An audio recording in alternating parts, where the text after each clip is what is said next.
Hello and welcome to my channel. My name is Jared. This is Keen Reads, and today we're going to do a little recap of some books that I've finished over the last 2 weeks or so. We're going to start off with Candide by Voltaire. So this is a satire written in 1759, obviously by Voltaire. It follows the main character named Candide, who has a mentor named, I think his name is Pangloss, who basically teaches him that everything happens as it's supposed to happen, and they live in the best of all possible worlds. Everything that happens is for the best, and this is based on Leibnizian philosophy, who's a German philosopher, or Leibnizian optimism. I did not get this from the obviously I did some reading about the book to know about that. Although it's clear to see how that philosophy is portrayed throughout the novel or the satire. Anyways, Candide has his mentor who instills him with that philosophy, and then a series of misadventures occur. He's tortured, he gets thrown off a ship. What else happens to him? He gets captured by some Inca villagers. Just all kinds of stuff happens, and throughout the whole time, and then he periodically meets up with his mentor Pangloss, and he just keeps reiterating this, that everything that happens is for the best, and we live in this the best of all possible worlds. And then things continue to go wrong and wrong and wrong. Things go right, things go wrong. It's kind of all over the place. Like, I wasn't expecting so much plot to occur in this novel. I was expecting more of a philosophical novel, but it's really plot heavy. And then at the end, Pangloss expounds upon his philosophy one more time, and Candide replies, "We must cultivate our garden." In the end, they end up landing on a farm. I thought this was okay.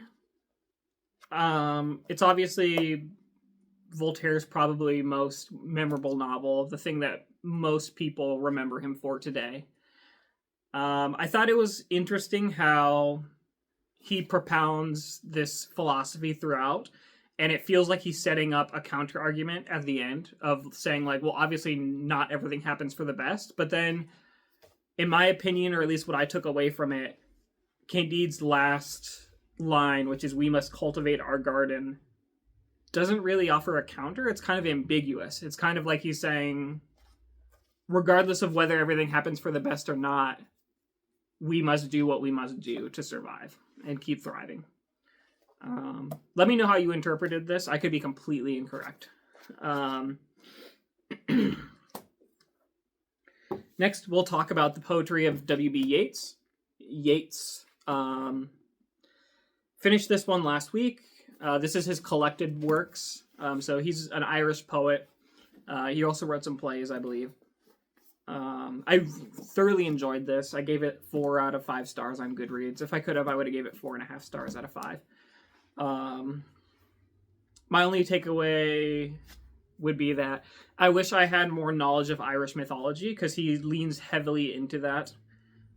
Especially for a lot of his longer narrative poems towards the end. I did read a couple Wikipedia pages of, like, the myth of Oisin. I don't know how you pronounce it. It's Oisin, I think.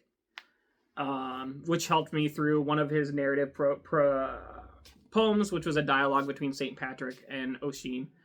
But I feel like being more familiar with the Irish cycles of mythology would have been helpful in undergoing this. But still, the majority of the poems you can understand and know without them.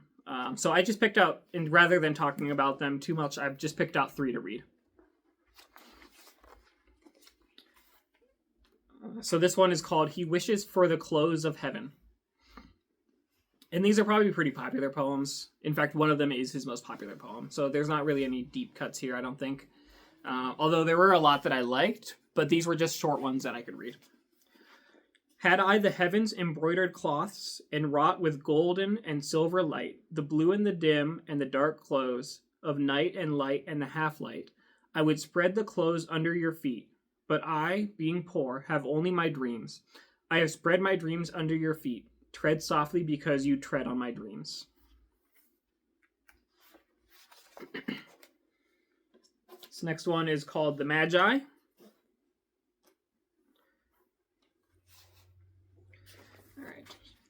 Now, as at all times, I can see in the mind's eye, in their stiff painted clothes, the pale, unsatisfied ones appear and disappear in the blue depths of the sky, with all their ancient faces like rain-beaten stones, and all their helms of silver hovering side by side, and all their eyes still fixed, hoping to find once more, being by Calvary's turbulence unsatisfied, the uncontrollable mystery on the bestial floor. And then this last poem I'm reading is my favorite poem by him. It's one of my favorite poems in general, but it's very, probably his most common or his most popular poem. You'll recognize lines from it, I pretty much guarantee you. A lot of books I can think of the titles of them have come from this poem. It's called The Second Coming. Turning and turning in the widening gyre, the falcon cannot hear the falconer. Things fall apart, the center cannot hold. Mere anarchy is loosed upon the world. The blood-dimmed tide is loosed, and everywhere the ceremony of innocence is drowned. The best lack all conviction, while the worst are full of passionate intensity. Surely some revelation is at hand. Surely the second coming is at hand. The second coming. Hardly are those words out when a vast image out of Spiritus Mundi troubles my sight. Somewhere in the sands of the desert, a shape with lion body and the head of a man, a gaze blank and pitiless as the sun, is moving its slow thighs, while all about it reel shadows of the indignant desert birds. The darkness drops again, but now I know that 20 centuries of stony sleep were vexed to nightmare by a rocking cradle, and what rough beast, its hour come round at last, slouches towards Bethlehem to be born. So that's just a sampling of the poetry of W.B. Yeats.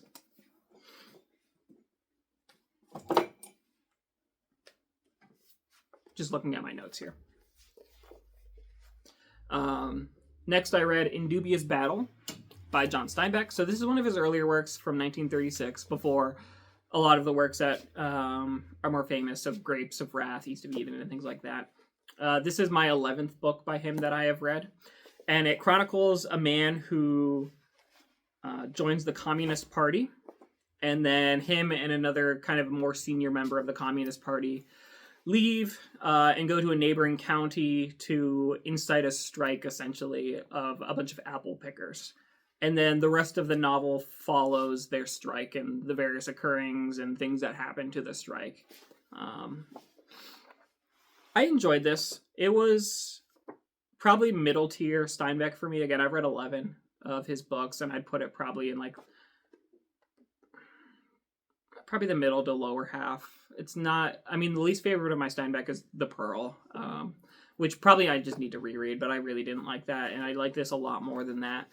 But, I mean, I would put this behind The Red Pony, Of Mice and Men, The Grapes of Wrath, East of Eden, The Winter of Our Discontent.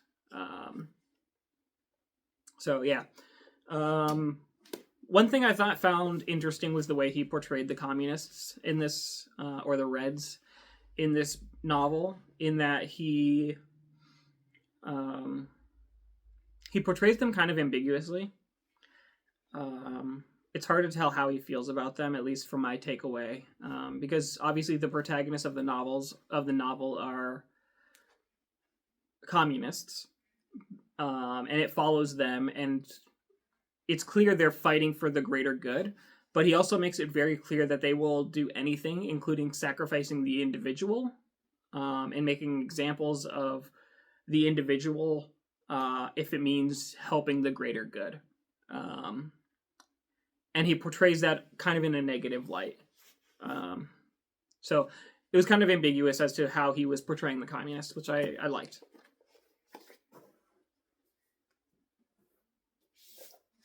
The last book that I have is The Dark Interval, Letters on Loss, Grief, and Transformations by Rainer Maria Rilke. Rilke is one of my favorite poets. I read a lot of his stuff. What have I read? Duno Elegies, Sonnets to Orpheus, Letters to a Young Poet, and The Book of Hours. Hoping to get some more of it for Christmas. I'd like to read the Book of Images soon, as well as his collection New Poems. I've also never read his prose work other than his letters. So he has one called The Notebooks of... I can't remember the name of the person. It's an M name and then an L last name. But that's his only novel, which I also haven't read. But I was at Barnes & Noble just trying to kill some time, and I was looking in the poetry selection, and I saw this, and I was like, that's something I've never heard of by Rilke. So I picked it up.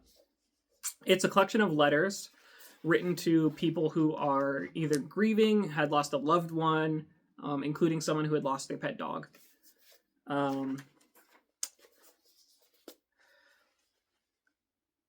It's hard to describe Rilke's writing. It feels almost ethereal or like intangible. Like he's trying to figure out something about life, but he can't describe what it is that he's trying to figure out. He rejects Christian orthodoxy, but doesn't reject the fact that there's something mystical about life and the end of life. He talks a lot about suffering and its relation to beauty.